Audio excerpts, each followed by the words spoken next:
तो लीजिए प्यारे विद्यार्थियों, आप सब लोग अपने वार्षिक बोर्ड परीक्षा 2026 कक्षा 12वीं अर्थशास्त्र विषय के पेपर में आने वाले आपके 13 तारीख के प्यारे विद्यार्थियों सभी के सभी 3-3 अंक वाले क्वेश्चन और उन क्वेश्चन के उत्तर देख लो। जी हाँ प्यारे विद्यार्थियों, जैसा कि आप सब लोगों को पता है कि लगातार मैं आपको बोर्ड परीक्षाओं की तैयारी करवा रहा हूँ। देखो प्यारे विद्यार्थियों, जिस प्रकार से मैंने आपको अंग्रेजी विषय की तैयारी करवाई थी, उसी प्रकार से प्यारे विद्यार्थियों अब मैं आपको अर्थशास्त्र विषय की तैयारी करवाने वाला हूँ। जैसे क्वेश्चन प्यारे विद्यार्थियों मेरे द्वारा आपको बताए जाते हैं ना, 100% प्यारे बच्चों वही के वही क्वेश्चन आपको परीक्षाओं में देखने को मिलते हैं। और खास बात ये प्यारे विद्यार्थियों, आज मैं आपको 3-3 अंक वाले बहुत ही कम क्वेश्चन बताऊंगा। लगभग ये समझिए 10 या फिर 15 क्वेश्चन होने वाले हैं आपके। तो इनको आप लोग अच्छे प्रकार से पढ़कर जाना, क्योंकि देखो आपके पेपर में परीक्षाओं में प्यारे विद्यार्थियों 100% वही के वही क्वेश्चन आ रहे हैं जो कि राजेश सर के द्वारा बताए जा रहे हैं। आप चलो अपन जल्दी से आगे बढ़ते हैं, समझते हैं कि आपके पेपर में कौन कौन से क्वेश्चन प्यारे विद्यार्थियों छापे गए हैं। देखिएगा प्यारे विद्यार्थियों, पहला क्वेश्चन ये पढ़ लीजिएगा। कुल उपयोगिता तथा सीमांत उपयोगिता में 3 संबंध लिखिए। 100% प्यारे बच्चों आपके पेपर में परीक्षा में क्वेश्चन आएगा, तो इस क्वेश्चन के आंसर को आप लोग पढ़कर जाइएगा। दूसरा क्वेश्चन प्यारे विद्यार्थियों पूछा है, पूर्णतः लोचदार मांग तथा पूर्णतः बेलोचदार मांग को संक्षेप में आपको समझाना। 100% प्यारे बच्चों ये भी क्वेश्चन आपके पेपर में आएगा। आपको मैं केवल वही क्वेश्चन आंसर बता रहा हूँ प्यारे विद्यार्थियों, जो कि बिल्कुल आपके पेपर में परीक्षा में आने वाले हैं। और देखिएगा प्यारे विद्यार्थियों, 3 नंबर में आपका एक सवाल भी आएगा, जो कि मैं आपको पहले ही बता दूं, फिर बाद में मत कहना, आप लोग इसको सीख लेना। यहाँ पर मैं आपको इसको हल करना भी बताऊंगा, ठीक है। निम्न तालिका में कुल संप्राप्ति, सीमांत संप्राप्ति तथा औसत संप्राप्ति का परिकलन कीजिए। वस्तु की प्रति इकाई बाजार कीमत 10 रुपए है, ठीक है। अब देखो इस तरह की एक तालिका बनी आएगी, बेची गई मात्रा, कुल संप्राप्ति, सीमांत संप्राप्ति और औसत संप्राप्ति, ठीक है ना। तो देखो प्यारे बच्चों, इस प्रकार से आपको तालिका तैयार करनी है। अब चलो प्यारे विद्यार्थियों, आपको इस तालिका को बताता हूँ कि तालिका प्यारे विद्यार्थियों आपको कैसे तैयार कर लेनी है। तो देखिएगा प्यारे विद्यार्थियों, यहाँ से आपको इन 3 चीज़ों के ऊपर ध्यान देना है। पहली ये लिखी है, दूसरी ये लिखी है, तीसरी ये लिखी है। क्या लिखा है? कुल संप्राप्ति। कुल संप्राप्ति क्या होती है प्यारे विद्यार्थियों? देखो इसका सूत्र है बेची गई मात्रा गुणा प्रति इकाई मूल्य। अब देखिएगा प्यारे विद्यार्थियों बेची गई मात्रा यहाँ पर कितनी है? 0।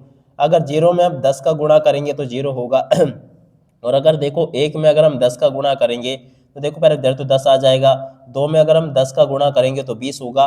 3 में अगर 10 का गुणा करेंगे 30 होगा। इसी प्रकार से प्यारे विद्यार्थियों ये आगे बढ़ता जाएगा। अब उसके अलावा देखो सीमांत संप्राप्ति कैसे निकालते हैं? टीआर में हुई वृद्धि प्रत्येक अतिरिक्त इकाई पर। अब देखो प्यारे विद्यार्थियों, टीआर में वृद्धि कितनी हुई? यहाँ से देखिएगा, यहाँ पर 0 था, यहाँ पर 10 बढ़ गया, यानी कि यहाँ पर 10 की वृद्धि हुई। यहाँ पर 10 था, यहाँ पर 20 हो गया, तो देखो कितनी वृद्धि हुई? 10 की वृद्धि हुई। तो टोटली प्यारे बच्चों सब जगह पर 10-10 की वृद्धि हो रही, तो ये सीमांत संप्राप्ति हो जाएगी। अब देखिएगा प्यारे विद्यार्थियों, औसत संप्राप्ति कैसे पता करते हैं? औसत संप्राप्ति के लिए लिखा है टीआर भागित बेची गई मात्रा। तो देखो प्यारे विद्यार्थियों, टीआर कहाँ पर लिखा है? आप लोग जरा ध्यान से देखिएगा। टीआर का मतलब होता है कुल संप्राप्ति, जो कि ये लिखा है, ठीक है ना। अब देखो इसमें अगर हम बेची गई मात्रा का भाग दे देना, तो देखो प्यारे विद्यार्थियों आपकी औसत संप्राप्ति निकल के आ जाएगी। कैसे निकल के आएगी? देखो 0 में अगर 0 से भाग देंगे तो 0 आ जाएगा। अब 10 में अगर 1 से भाग देंगे तो 10 आएगा, ठीक है। और अगर प्यारे विद्यार्थियों देखो 20 में अगर हम 2 से भाग देंगे ना, तो ये भी आपका 10 आ जाएगा। 30 में अगर 3 से भाग देंगे तो भी आपका 10 आ जाएगा। 100% प्यारे बच्चों आपके पेपर में ये वाला सवाल छापा गया है, आप लोग इसको सीख ले, एकदम सिंपल है। अगर फिर भी आपको याद नहीं रहता ना, तो यहाँ पे आपको 0 से लेकर 6 तक की संख्या लिख देनी है। यहाँ पर 0 से लेकर आपको 60 तक अंक लिख देना है, 0, 10, 20, 30, 40, 50, 60, इस प्रकार से, ठीक है। इसके अलावा यहाँ पर आपको पहला वाला खाली छोड़ना है, सब में 10-10 भरना है, यहाँ पे भी आपको 10-10 भरना है, ठीक है ना। अब ये एक बात अलग है प्यारे विद्यार्थियों को, वो आपकी यहाँ पर कुल कीमत को चेंज कर दे, क्योंकि देखो यहाँ पर कीमत 10 है तो अपन ने 10-10 लिखा। अगर कीमत 20 हो गए तो यहाँ 20। अब तुम हिसाब से देख लेना, जो पढ़ने वाले बच्चे होंगे ना वो इस सवाल को अच्छे प्रकार से समझ गए होंगे, ठीक है ना। बाकी अगर ये सवाल ऐसा का ऐसा ही आता तो आपके लिए बहुत जरूरी होगा और एकदम आपके लिए सरल भी होगा, ठीक है। इस प्रकार से प्यारे विद्यार्थियों आपको ये सवाल हल करके आना है। उसके बाद में देखो प्यारे विद्यार्थियों, यहाँ पर आपको क्वेश्चन दे रखा है, लाभ अधितमीकरण की 3 शर्तें लिखिए। देखिएगा प्यारे विद्यार्थियों, लाभ अधितमीकरण की 3 शर्तें लिखी है। फर्म को लाभ अधिक तब मिलता है जब सीमांत लागत एमसी व सीमांत लागत एमआर को बराबर होती है, ठीक है ना। तो आप लोग पहला, दूसरा, तीसरा पॉइंट पढ़ लेना प्यारे विद्यार्थियों। देखो मेरे पास में भी इतना समय नहीं है, आप सब लोगों के लिए वीडियो बना रहा हूँ ना मैं, आप लोग इनको अच्छे से देख ले, क्योंकि देखो ज्यादा लंबा वीडियो फिर आप देखना पसंद नहीं करते हो, ठीक है। तो आप लोग प्यारे विद्यार्थियों इनको देख ले। अगला क्वेश्चन पूछा है, भारतीय रिजर्व बैंक की किस भूमिका को अंतिम ऋणदाता कहा जाता है? 100% प्यारे बच्चों आपके पेपर में आने वाला क्वेश्चन ये, इसको आप लोग पढ़ के जाना ताकि आप लोग परीक्षा में टॉपर बन सको, ठीक है। और उसके बाद में देखो प्यारे विद्यार्थियों अगला क्वेश्चन ये पूछा है, मुद्रा पूर्ति के नियंत्रण के 3 नीतिगत उपकरण आपको बताने। 100% प्यारे बच्चों ये भी आपके पेपर में आएगा, तो इसको भी आप लोग प्यारे विद्यार्थियों याद करके जाना। अभी तक मैंने आपको केवल 6 क्वेश्चन प्यारे विद्यार्थियों बताए हैं, इनको आप लोग अच्छे से देख ले, पढ़ ले और समझ ले जैसा कि आपको मेरे द्वारा बताया गया है। और उसके बाद में देखो यहाँ पर जो क्वेश्चन मैं आपको बता रहा हूँ ना, 100% प्यारे बच्चों ये क्वेश्चन भी आपके पेपर में आपको देखने को मिलेगा। क्या पूछा है, स्थानापन्न वस्तुएं तथा पूरक वस्तुओं में आपको अंतर बताना। 100% प्यारे बच्चों आपके पेपर में आने वाला क्वेश्चन ये, स्थानापन्न वस्तुएं कौन सी होती है, पूरक वस्तुएं कौन सी होती है, ये लिखा है। आप लोग इसको याद कर लें। और उसके बाद में देखो प्यारे विद्यार्थियों अगला क्वेश्चन, किस वस्तु की किसी किसी वस्तु की मांग और प्रभावित करने वाले 3 कारक आपको लिखने हैं। तो देखो प्यारे विद्यार्थियों आप लोग इसको देख लेना, वस्तु की कीमत, आय का स्तर और उपभोक्ता की पसंद या प्रवृत्ति इसको प्रभावित करते हैं। और उसके बाद में देखो प्यारे विद्यार्थियों यहाँ से आप लोग इस क्वेश्चन को भी देख के जाना, सीमांत उत्पादन संभावना क्या है।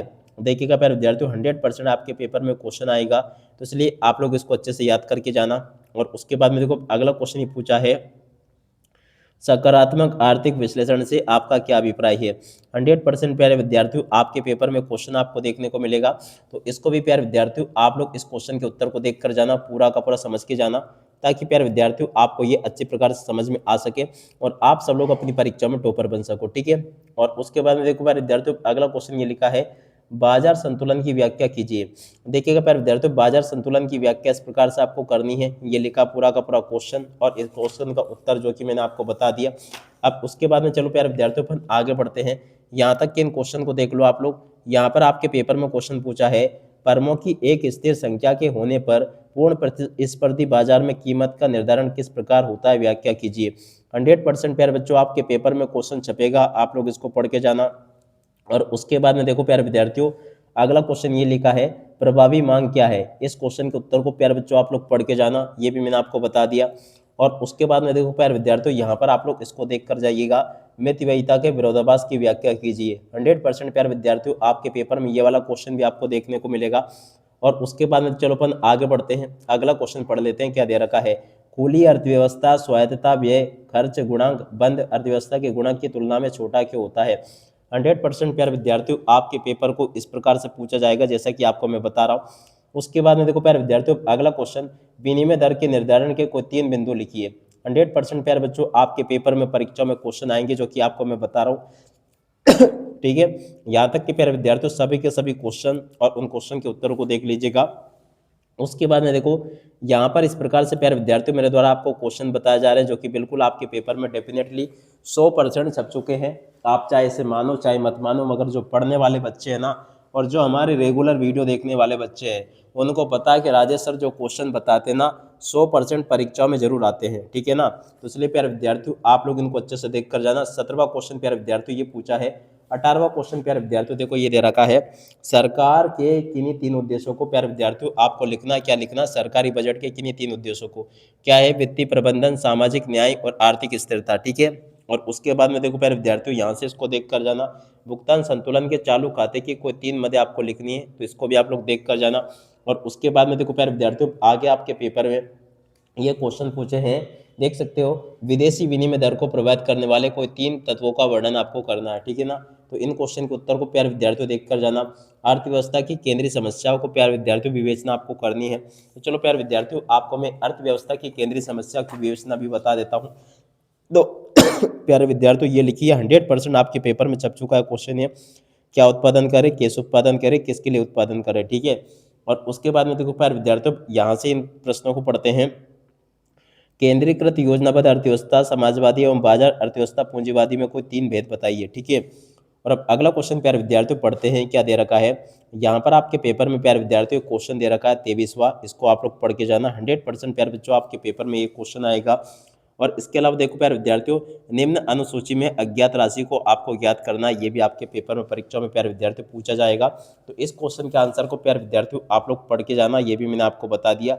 और देखो प्यारे विद्यार्थियों आगे अपन अब 4-4 अंक वाले क्वेश्चन देखेंगे, तो अगला वीडियो देखना मत भूलना, क्योंकि देखो यहाँ पर मैं आपको पूरा का पूरा कवर करवाने वाला हूँ। A to Z चीज़ें आपके पेपर में वहीं से बनकर आती है जैसा कि राजेश सर बताते हैं। इसलिए प्यारे विद्यार्थियों अगर आप भी हमारे यूट्यूब चैनल पर नए हो तो प्लीज़ जल्दी से चैनल को सब्सक्राइब जरूर कर लो, क्योंकि देखो प्यारे बच्चों यहाँ पर मैं आपको बता दूँ कि मैं आपको बिल्कुल भी फेल नहीं होने दूंगा। अगर आपने प्रत्येक वीडियो को मेरा देख लिया ना 100% प्यारे बच्चों आप लोग टॉप करोगे।